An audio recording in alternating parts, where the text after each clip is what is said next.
ನಮಸ್ಕಾರ, ಪಯಸ್ವಿನಿ ಕನ್ನಡ ಬ್ಲಾಗ್ಸ್ಗೆ ಸ್ವಾಗತ. ನಾನಿವತ್ತು ಹೀರೆಕಾಯಿ ಬೇಳೆಕಟ್ಟು ಸಾಂಬಾರನ್ನ ಮಾಡ್ತಾ ಇದ್ದೀನಿ.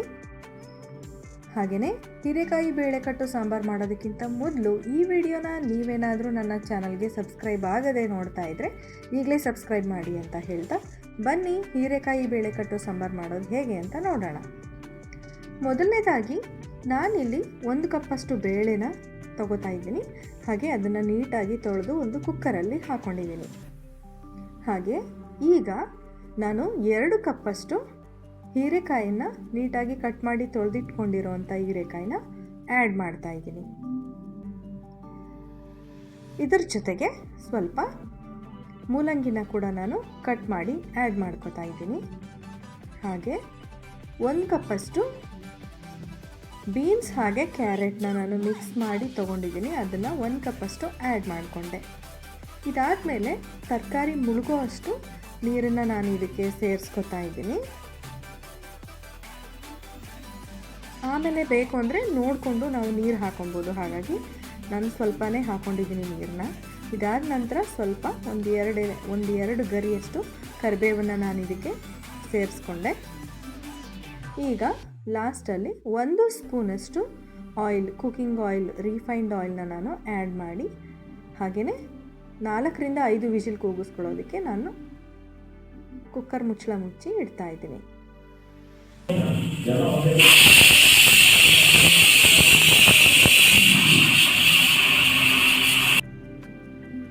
ನಾನು ಇದನ್ನು 4 ವಿಷಿಲ್ ಕೂಗಿಸಿದ್ದೆ. ಈಗ ಓಪನ್ ಮಾಡ್ತಾ ಇದ್ದೀನಿ. ಈಗ ಇದಾಗಿದೆ. ನಾನು ಸ್ಟವ್ ಆನ್ ಮಾಡಿ ಇದನ್ನು ಮತ್ತೆ ಕುದಿಯೋದಕ್ಕೆ ಇಡ್ತಾ ಇದ್ದೀನಿ.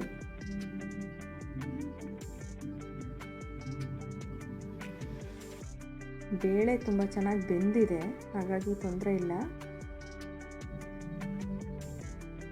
ಇಷ್ಟಾದರೆ ಸಾಕಾಗುತ್ತೆ. ಇದನ್ನು ನೀಟಾಗಿ ಮಿಕ್ಸ್ ಮಾಡ್ಕೋತಾ ಇದ್ದೀನಿ. ಮಿಕ್ಸ್ ಮಾಡಿಕೊಂಡು ಇದಕ್ಕೆ ಸ್ವಲ್ಪ ನೀರನ್ನು ನಾನು ಆ್ಯಡ್ ಮಾಡ್ಕೋತೀನಿ. ನಾನು ಇದಕ್ಕೆ 2 ಲೋಟ ನೀರನ್ನು ನಾನು ಆ್ಯಡ್ ಮಾಡ್ತಾ ಇದ್ದೀನಿ.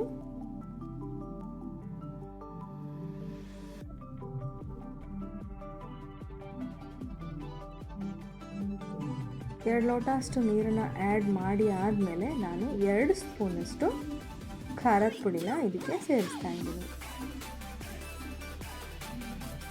ಸಾಂಬಾರು ಪೌಡರ್ನ ನಾನು 2 ಸ್ಪೂನಷ್ಟು ಆ್ಯಡ್ ಮಾಡಿ ಆದಮೇಲೆ ಚೆನ್ನಾಗಿ ಇದನ್ನು ಮಿಕ್ಸ್ ಮಾಡ್ಕೋತಾ ಇದ್ದೀನಿ. ಈಗ ನಾವು ಇದನ್ನು ಕುದಿಸ್ಕೋಬೇಕಾಗುತ್ತೆ.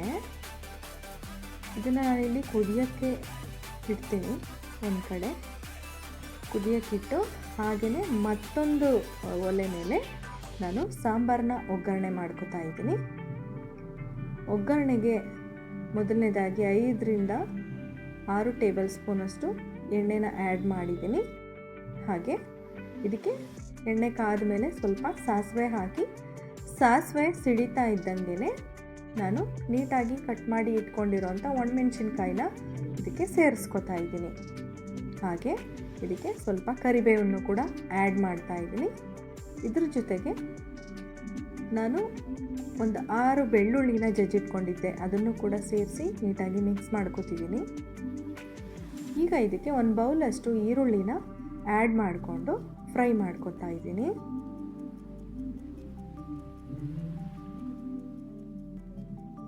ಇದು ಫ್ರೈ ಆಗ್ತಾ ಇರಲಿ. ಅಲ್ಲಿವರೆಗೆ ಸ್ವಲ್ಪ ಅಂದರೆ 1/4 ಚಮಚ ಅಷ್ಟು ಮೆಣಸು ಹಾಗೆ ಒಂದು ಅರ್ಧ ಚಮಚ ಅಷ್ಟು ಜೀರಿಗೆನ ತೊಗೊಂಡು ನೀಟಾಗಿ ಕುಟ್ಟಿ ಇದನ್ನು ಪುಡಿ ಮಾಡ್ಕೊತಾ ಇದ್ದೀನಿ. ಈ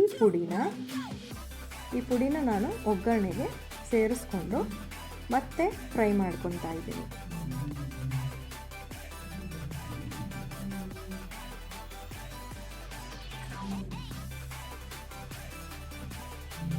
ಒಗ್ಗರಣೆ ನೀಟಾಗಿ ಹೊಂಬಣ್ಣ ಬರೋವರೆಗೆ ನಾವು ಫ್ರೈ ಮಾಡ್ಕೊಬೇಕಾಗುತ್ತೆ. ಈಗ ಇದಕ್ಕೆ ನಾನು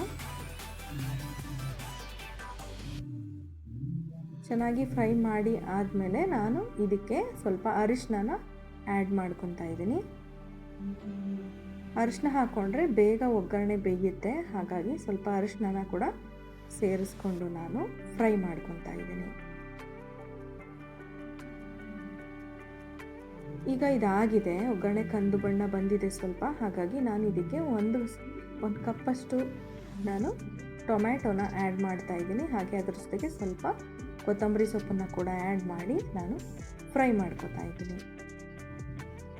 ಟೊಮ್ಯಾಟೊ ಸ್ವಲ್ಪ ಬೇಯಬೇಕಾಗುತ್ತೆ ಒಗ್ಗರಣೆಯಲ್ಲಿ, ಹಾಗಾಗಿ ಸ್ವಲ್ಪ ಮಿಕ್ಸ್ ಮಾಡಿಕೊಂಡು ಸ್ವಲ್ಪ ಟೊಮ್ಯಾಟೊ ಬೆಂದ ಮೇಲೆ ಇದಕ್ಕೆ ನಾನು ಹುಣಸೆ ರಸ ಆ್ಯಡ್ ಮಾಡ್ತೀನಿ. ಈಗ ಇದಾಗಿದೆ, ಇದಕ್ಕೆ ಹುಣಸೆ ರಸ ಕೂಡ ನಾನು ಆ್ಯಡ್ ಮಾಡಿ ನೀಟಾಗಿ ಇದನ್ನು ಕುದಿಸ್ಕೋಬೇಕು. ಈಗ ಇದಕ್ಕೆ 1 ಸ್ಪೂನಷ್ಟು ನಾನು ರಸಮ್ ಪೌಡರ್ನ ಆ್ಯಡ್ ಮಾಡಿಕೊಂಡೆ. ಇದು ಇನ್ಸ್ಟಂಟ್ ರಸಮ್ ಪೌಡರು. ನಾನು ಇನ್ಸ್ಟಂಟ್ ರಸಮ್ ಪೌಡರನ್ನೇ ಆ್ಯಡ್ ಮಾಡಿದ್ದೀನಿ. ಆ್ಯಡ್ ಮಾಡಿಕೊಂಡು ಚೆನ್ನಾಗಿ ಇದನ್ನು ಮಿಕ್ಸ್ ಮಾಡಿಕೊಂಡೆ. ಇದಾದಮೇಲೆ ಇಲ್ಲಿ ಆಲ್ರೆಡಿ ಸಾಂಬಾರು ಕುದಿಯೋಕ್ಕಿಟ್ಟಿದ್ವಿ ಅಲ್ವಾ, ಅದು ಕುದೀತಾ ಇದೆ. ಈಗ ಈ ಸಾಂಬಾರನ್ನು ತೆಗೆದು ಒಗ್ಗರಣೆಗೆ ನಾನು ಮಿಕ್ಸ್ ಮಾಡ್ತಾಯಿದ್ದೀನಿ. ಒಗ್ಗರಣೆಗೆ ಹಾಕ್ಕೊಂಡು ನಾವು ಅಲ್ಲಿ ಸ್ವಲ್ಪ ಅದನ್ನು ಪ್ಯಾನಲ್ಲಿ ಕುದಿಸ್ಕೊಂಡು ಅದಾದಮೇಲೆ ಕುಕ್ಕರಿಗೆ ನಾನು ಒಗ್ಗರಣೆನ ಮಿಕ್ಸ್ ಮಾಡ್ತೀನಿ. ಈಗ ಇದನ್ನು ನಾನು ಮಿಕ್ಸ್ ಮಾಡಿಕೊಂಡು ಸ್ವಲ್ಪ ಕುದಿಸ್ಕೊಂಡು ಆಮೇಲೆ ಇದನ್ನು ಕುಕ್ಕರ್ಗೆ ಹಾಕಿ ಮಿಕ್ಸ್ ಮಾಡ್ತೀನಿ. ಈಗ ಆಗಿದೆ, ಇದನ್ನು ನಾನು ಸಾಂಬಾರ್ ಜೊತೆ ಹಾಕಿ ಮಿಕ್ಸ್ ಮಾಡ್ಕೊತಾ ಇದ್ದೀನಿ.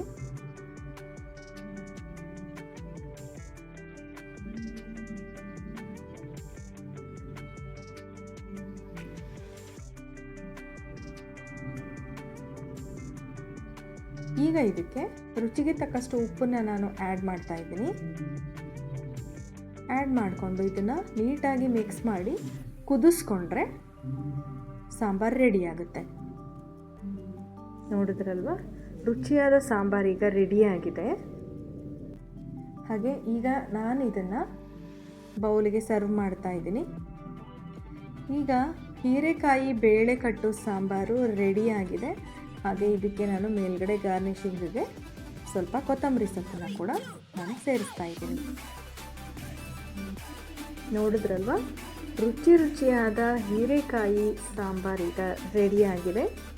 ಟೇಸ್ಟು ಅಷ್ಟೇ ತುಂಬಾ ಚೆನ್ನಾಗಿರುತ್ತೆ. ಹಾಗೆಯೇ ತುಂಬ ಕ್ವಿಕ್ಕಾಗಿ ಕೂಡ ಮಾಡ್ಬೋದು. ಹಾಗೆ ರುಬ್ಬೋ ಅಗತ್ಯ ಇಲ್ಲ, ತೆಂಗಿನಕಾಯಿ ಕೂಡ ಇದಕ್ಕೆ ಬೇಕಾಗಿಲ್ಲ. ತುಂಬ ಈಸಿಯಾಗಿ ಮಕ್ಕಳಿಂದ ಹಿಡಿದು ವಯಸ್ಸಾದವ್ರವರೆಗೂ ಇಷ್ಟಪಡೋ ಅಂತಹ ಸಾಂಬಾರಿದು. ಖಂಡಿತ ಇವತ್ತಿನ ರೆಸಿಪಿ ಇಷ್ಟ ಆಗಿದೆ ಅನ್ಕೋತೀನಿ. ಮತ್ತೆ ಮುಂದಿನ ವಿಡಿಯೋದಲ್ಲಿ ಭೇಟಿಯಾಗೋಣ. ಅಲ್ಲಿವರೆಗೆ ನಮಸ್ಕಾರ.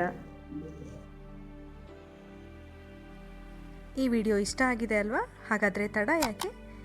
ಲೈಕ್ ಮಾಡಿ, ಸಬ್ಸ್ಕ್ರೈಬ್ ಮಾಡಿ, ಶೇರ್ ಮಾಡಿ, ಬೆಲ್ ಬಟನ್ ಕ್ಲಿಕ್ ಮಾಡಿ, ಆಲ್ ನೋಟಿಫಿಕೇಷನ್ ಆಪ್ಷನ್ ಸೆಲೆಕ್ಟ್ ಮಾಡಿ.